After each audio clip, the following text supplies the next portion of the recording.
Welcome to today's video. Today we're diving into a project that I'm really excited for. It's making a custom cigar tray for Holts Cigar Co. It's going to be going into their studio for their YouTube videos, and I'm just super excited to get started in this. Just imagining a space where the art of cigar appreciation truly comes to life. That's the vision behind this tray. It's just a place, not just a place to rest a cigar or some random little piece that just sits there and does nothing. I want this to be a statement designed to complement the rich experience of enjoying a fine smoke. We're focusing on creating something that feels both substantial, elegant, and a true companion to those moments of relaxation and contemplation. As you can see right here, we're going through and we're going ahead and cut up all the carefully selected materials to ensure durability and refine aesthetic that speaks to the quality. Every curve, every finish is considered to enhance the user's experience, especially with the feel, the looks, the shininess that it brings. It just really pulls an entire area together, bringing that elegantness to your space along with your smoke. This project is a wonderful opportunity to blend craftsmanship with a deep understanding of what makes a cigar ritual special. You know, it really brings peace, and it's just a very beautiful piece to just look at as you're enjoying your smoke. To bring this vision to life is just so much fun, and I can't wait to finish out this piece and stick around to the end of the video to see it all come together and watch this piece just last for years to come. Thank you for joining me on this creative journey. I hope you find this an enjoyable video and getting a nice glimpse into what it takes and what it goes into making one of these custom cigar trays. And you can see here as I start to sand down and get rid of any burn marks from my saw blade. I recently just changed it out at that very moment, cutting a couple of these pieces out. It just ended up having some issues, and I decided to, try and get through a couple of cuts and switched it out. Luckily, I'm able to just kind of sand off those burn marks, make sure everything gets gone, and not have to worry about any possible adhesion problems.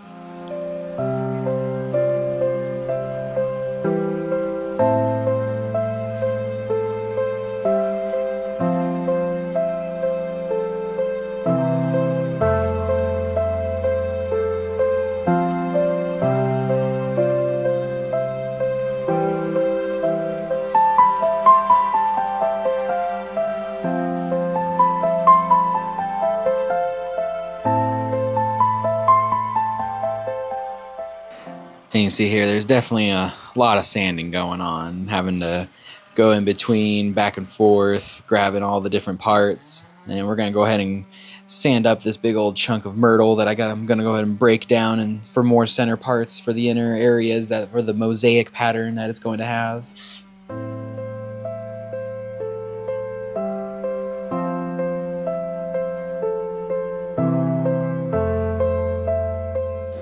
Nice, now that we got that block all sanded up and everything good to go, we're going to go ahead and head into the cutting phase of everything, where we go ahead and break down everything into the little small squares and lengths that go into the inner parts of the mosaic pattern of this cigar tray.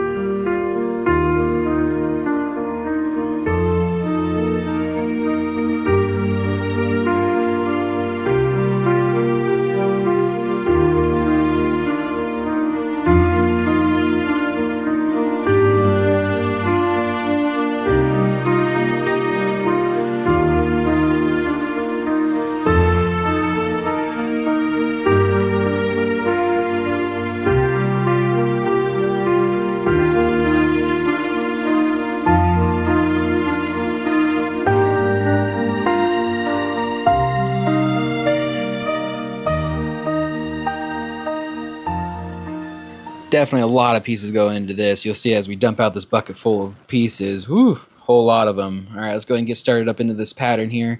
Now this pattern probably took me, I want to say maybe hour or so to just kind of assemble, mix and match pieces and whatnot, and finally came down to this last little snippet of me throwing the final phase together, and I think it turned out really nice. It had a nice balance of dark to light pieces. I don't ever like to overload too many of the same colors or anything like that.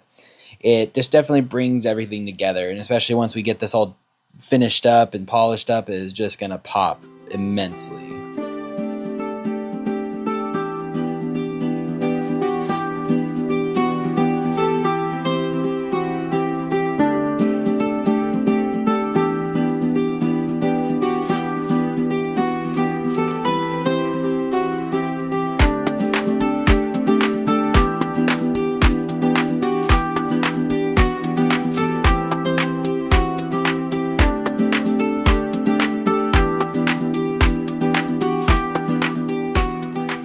Awesome. As we come to an end of getting this pattern all started, we're going to go ahead and glove up and get some epoxy going.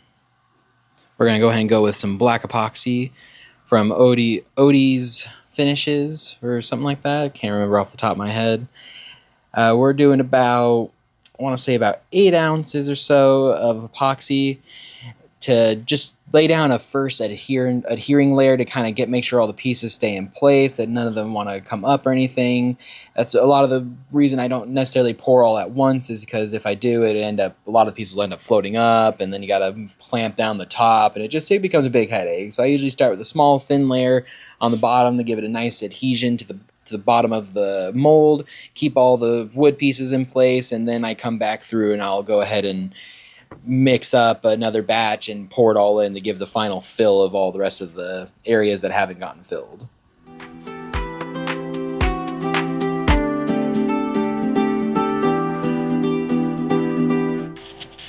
All right, we're going to go ahead and pour this over the top. Go ahead and work everything in there.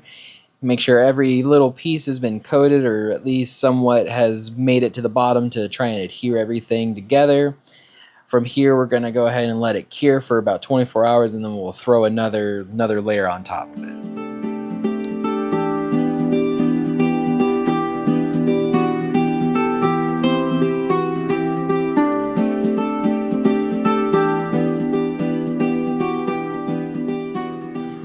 Alrighty, wrapping up, working everything in and whatnot. We're going to go ahead and work it in some more and throw down some heat. Try to make sure we get any micro bubbles popped, any voids of air just that are trapped, to try and bring them to the surface, so that way we don't have any big pockets once we do the next layer.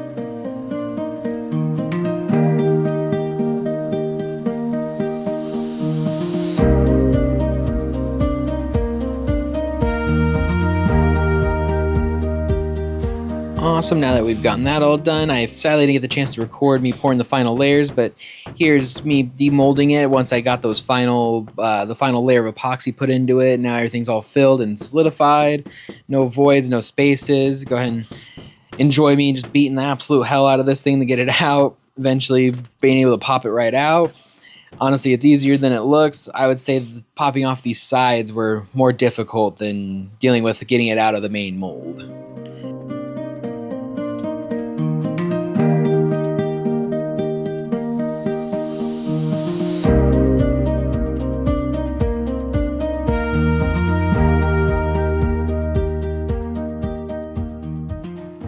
After realizing I can't really get these ends off, I decided to start beating it on the floor with a hammer and a chisel to try and pop these sides off. Which, as you see, they eventually comes off in pieces. But hey, we got it all out of the mold. Alright, as you can see here, we're going to go ahead and cut off any extra protruding spots that are just a little too high compared to the rest of them, so that way we can get it onto the CNC to get it all nice and flattened.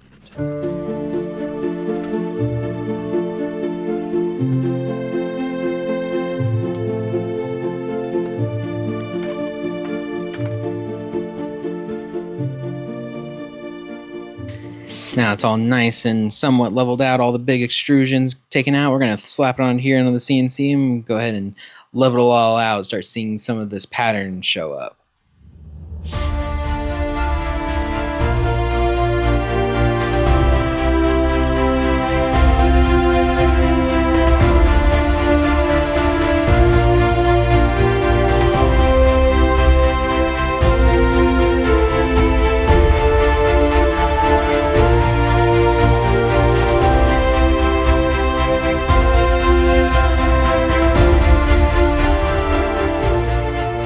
Now that we're all leveled out, we're going to go ahead and cut out the final sides out of the center so we can prep it out for getting the sides attached to it.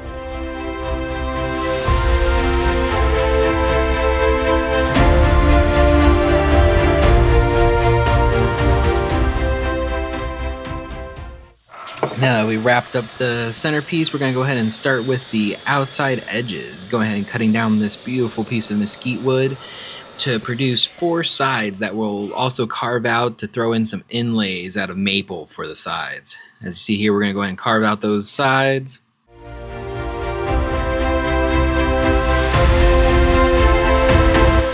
It could always be mesmerizing watching the CNC work and do its thing. You never know how anything's going to go, but it's just always fun to watch something that you just program and just let it go through and perfect the design. Alrighty, here we are with the plugs getting carved out now. Sadly, my video got corrupted showing me slapping this bad boy all together, but here you go. Here's the final carve and the final trek to getting the final shape of the tray. It's really just all comes together right here. We're going to go ahead and sand it down all the way up to about 1,000 grit and polish it off to give it a nice shine. Finished off with some mineral oil and some loleo oil, which is both a mineral oil and a hard wax. Gives it just a nice durable finish, something that'll last for years to come. And it really speaks for itself, and it really ties in very nicely. I'm going to go ahead and call myself out here, let the rest of the video go ahead and run its course. Thank you for joining me on this journey, on this creative path of making a custom cigar tray and giving you a little glimpse into what it takes to bring these trays to life. If you ever want one, please comment, let me know, reach out to me in any way, and I will reach back out to you in any way possible. Thank you for joining me on this video. Please follow, like, comment, subscribe. Give me any kind of support that you can allow. And I can't thank anyone enough for watching my videos and allowing me to do this craft and bring quality projects and products and just in general, just prideful work to everyone. And again, I couldn't thank everyone enough for subscribing and being a part of my journey here. Any support that is given, from likes to follows, is appreciated, and I hope everyone has a great rest of their day, and thank you again for following along.